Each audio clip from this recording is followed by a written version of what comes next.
What's up, guys? Your boy, 22K13. Gonna give you guys 8 up and 7 down from last night's WWE Raw, August 3rd. And this comes from WhatCulture.com. The road to SummerSlam took a detour Monday night, not just in location, but in development. As Monday Night Raw rolled into the same area where WrestleMania took place 4 months earlier, San Jose less than 10 miles from Santa Clara, California. When WWE was last here, Brock Lesnar was robbed of his WWE World Heavyweight Championship by current champ Seth Rollins. Undertaker made his long-awaited return to WWE, and Damien Mierdow finally turned on The Miz. In returning to the scene of the crime Monday, Rollins played up the legit injury he inflicted on John Cena. While Lesnar mouthpiece Paul Heyman put the dead man on notice that his career was on death watch. We also saw the Diva Revolution continue with 2 more competitive matches that are serving to re-establish women's wrestling in WWE as something that's much more than a bathroom break. That's what King Bear vs. Zack Ryder is for. Raw also was punctuated by the death of Roddy Piper, which led to the traditional 10-bell salute at the opening, and some wrestlers added little personal tribute during the evening, notably Dean Ambrose saying that his team were here to kick ass and chew bubblegum, then spit out his gun to finish Piper's famous line from They Live. All in all, the build to SummerSlam is moving at a decent clip, with storylines moving along without feeling rushed and fans getting a few really nice matches. So what was rowdy and what got smashed with coconuts? Let's find out. Down. Number 7. A mid-card feud. You decide. Like it or not, this is where Kevin Owens had landed after his introductory feud against John Cena. A war with the ascendant Cesaro. It's really easy to put this in the negative column because Owens Cena had fallen so far so fast after beating Cena in his first WWE match. There's also the feeling that both men need to win this feud. Cesaro has been on a huge upswing, pun intended, while Owens needs to stop the bleeding, which just isn't possible. However, look at this feud for what it is. 2 hard-hitting, no-nonsense wrestlers who are intensely popular among a large subset of WWE fan base. Guys who could push each other and steal the show at SummerSlam if given 15 to 20 minutes or so. And on a 4-hour show, that's possible. Both men are getting promo time and a chance to ply their trade in the ring. Even if, say, Cesaro beats Owens, Kevin Owens could still come out of it looking strong, or vice versa. It's understandable that many fans would feel appreciative, especially given WWE's track record with making new top guys, which is why this ranked at a down. But given that both men have gotten spotlight in recent months, it's a contagious negative. Number 6. The easel was broken. We learned last week that the WWE Network had lost subscribers since the last quarterly number came out after WrestleMania. And while that was expected, you had to know that panic was going to creep in some fashion. Cue the cue card. During the announcement, now typical shield for the WWE Network, JBL held up helpful cue card to show that the unwatched matches can buy SummerSlam on pay-per-view for $54.99, or they can fork over $9.99 for the WWE Network. But if you a new subscriber, it's free. That was 3 cards in all. Look, we all know that WWE has to plug the network and try to remind fans to subscribe. Far more watch Raw each week than have signed up for the on-demand system, so it's smart to mention it. But the cards just reek of desperation. If they're going to use visual aid, they might as well borrow UFC ring girls to hold them up. Number 5. She doesn't work here. Look, Ronda Rousey is awesome. The woman is an absolute phenom who should be feared and respected. But simply put, she doesn't work for WWE. She done a couple guest spots for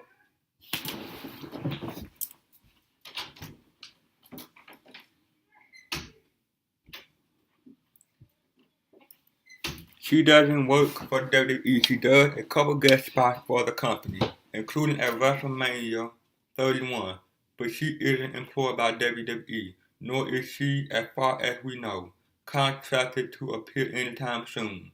But that doesn't stop WWE from its love affair with her.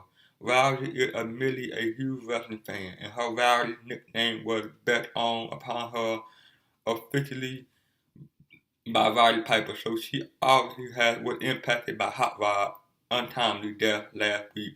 She dedicated her fight style to Piper and then dispatched with Bay Correa in 34 seconds. WWE couldn't help itself to cash in on the mainstream connection and display her Instagram message and play a clip after her UFC title defense.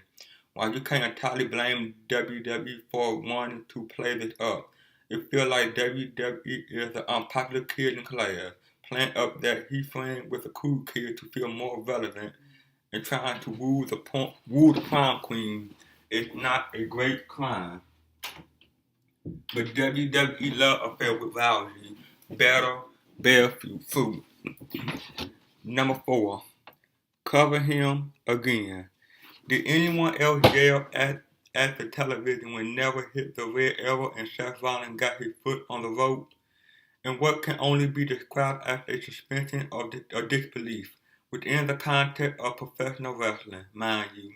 Never got a 2 count, then played with the referee and ended over the top rope break before trying a red arrow again, with destructive results. The disbelief comes from being a long-time wrestling viewer who has seen people constantly trying to get a pinfall, maybe hooking a leg or grapevine in the other leg, instead of simply putting Rollins away from the rope and trying to pin him again. Never grovel for what seems like an eternity. Yes, that's just part of the show, and you could argue that Never was beside himself and lost focus. But those same people probably also argue that distraction finishes are okay too. After a momentary lapse, Never should have tried to pin him again. Then maybe put Rollins down and try the red arrow again. Little things like that would have added just a bit of realism to an otherwise fantastic match. Number 3, nice briefcase. Sheamus had been lugging the Money in the Bank briefcase around for 7 weeks, and he hadn't so much as even entertained the notion of cashing in for a WWE World Heavyweight Championship match, much less tease a cash-in. Granted, the World Champion is a hero like Sheamus, but doesn't it seem a little odd that the Celtic Warrior hasn't done anything about the fact he has the briefcase? He just embroiled in a yawn-inducing feud with Randy Orton that doing neither any favor, even walking out once doing a Seth Rollins promo and holding up the briefcase as a reminder would work wonders with making the briefcase relevant. Right now, it's just an accessory Sheamus carried to the ring. Maybe it's a situation where we were spoiled with Rollins, who repeatedly reminded people that he held a guaranteed title shot that all but ensured he would win the WWE World Heavyweight Championship, which he did. It feels like WWE is going to remember one day that Sheamus had the Money in the Bank briefcase and just randomly cast it in, out of nowhere. Number 2, World's Strongest Jobber. Let this sink in for a second. Former World Heavyweight Champion Mark Henry, the world's strongest man, jogged to a Rusev thrust kick in under 3 minutes. Probably 2. Even Jack Swagger, another former World Heavyweight Champion, lasted more than 10 minutes on SmackDown against Rusev. Maybe WWE should resign the Great Khali, another former World Heavyweight Champion holder, and see how he failed. Seriously though, Henry is officially in the same category as Brody Clay and Tenzai at the end of their WWE career. Large jobber who looked intimidated but managed to get squashed. It really is a shame to watch it happen to Henry, who 2 years ago looked to be on the verge of a renaissance with a fake retirement speech that lured in WWE Champion John Cena. Instead, he has slid further down the ladder each year. Maybe there's one last push for the world's strongest man, but lately it looks like he's just cannon fodder. If that's his lot, so be it.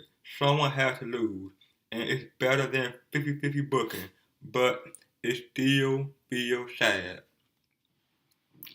Number one, we don't make the card. It doesn't have the same ring as Fight on Fight, but maybe the primetime players have found their new slogan for a t-shirt, at the very least. We all know the reason or its excuse why they wrestled just once since Money in the Bank 2 weeks ago. The WWE Tag Team Champion has spent more time on commentary than in the ring. As Xavier Wood called them on it, Scott Cassidy remarking that he's glad to see you fighting champion, which prompted primetime player response of not making the matches and doing what they were told. This would be an upending moment later when Naomi challenged Paige to a match later in the night and she accepts it. The primetime players have been champ for nearly 2 months and have one title defense. During their 2 month reign, New Day put the title up 5 times, losing the last time to primetime players. So the heel defended their title almost every other week, and primetime players barely make defenses in the 30-day window, preferring to offer commentary during other tag team matches. Why are we cheering them again? Alright, Titus O'Neil won an award.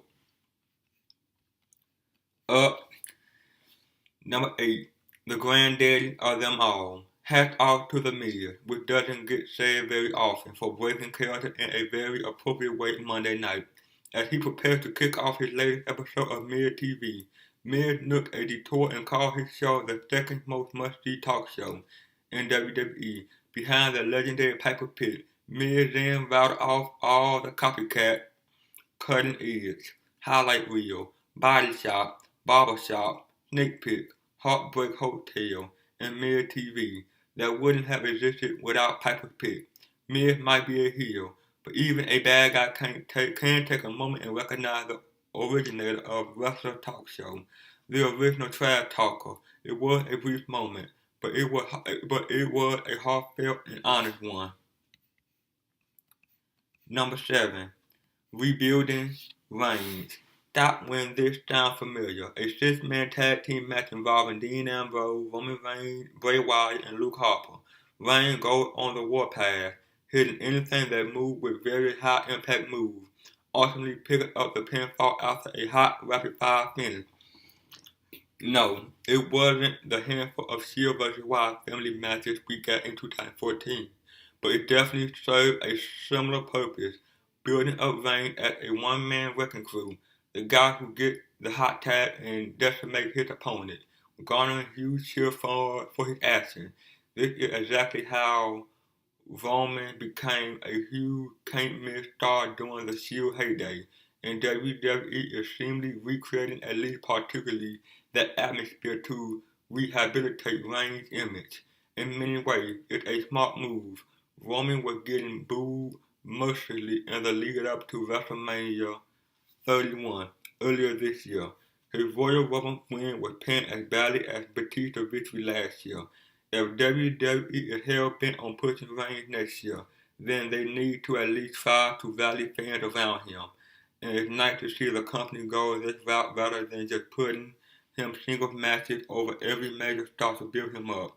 That will come, but in due time. Right now, it's just a slow burn. Number 6, an open challenge, sort of.